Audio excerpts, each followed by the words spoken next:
घूमते फिरते आ निकले। ब्राह्मण ने अभिवादन का सत्कार किया।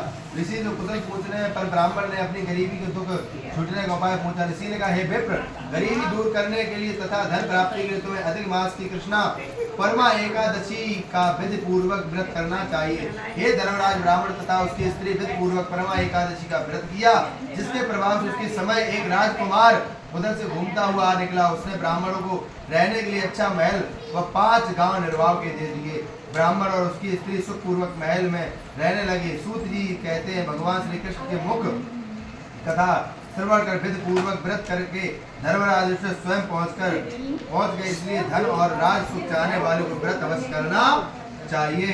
इस दिन नरोत्तम भगवान की पूजा धूप दीप को साथ से करनी चाहिए। सागर उसी माह के अनुसार लेना चाहिए।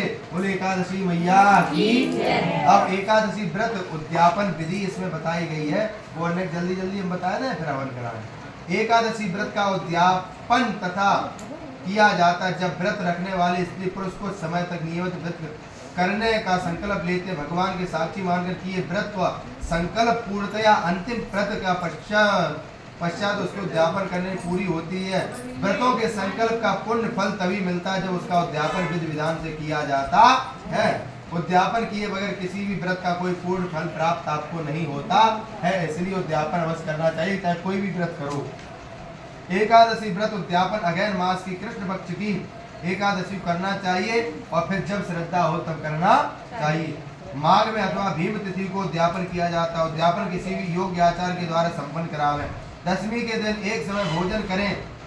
एकादशी दिन स्नान कर पवित्र होकर उद्यापन करें। एकादशी के व्रतों को उद्यापन करते समय भगवान विष्णु को विशेष रूप से पूजा आराधना करनी चाहिए। हवन भी अनिवार्य रूप से किया जाता है।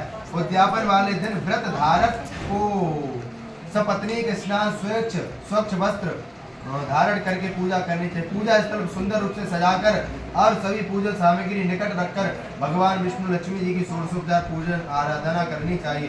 पवित्रीकरण भूत शुद्ध शांति पाठ के भगवान गणेश पूजन आदि सभी क्रियाएं की जाती हैं। एकादशी व्रत उद्यापन पूजा में कलश स्थापना है, जो तावे के कलश चावल भरकर रख करके या जल का पात्र रख करके अष्टदल कमल बनाकर भगवान विष्णु लक्ष्मी जी को स्थापित करें।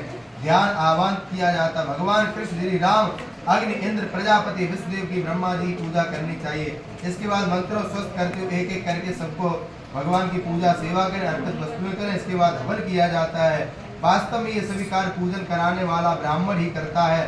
हवन के बाद आचार्य को पूजा से प्रयुक्त सभी वस्तुएं, 5 कपड़े, जूते, छाता, 5 बर्तन और पलंग सहित और बिस्तर तथा घरेलू उपयोग वस्तु देने का विधान बताया गया है। बोली एकादशी मैया की। कछु न दे तो दक्षिणा जरूर दे दो, और दक्षिणा न दे तो फूल पत्ती तुलसी दल जबस दे दो, खाली नहीं भेजना चाहिए।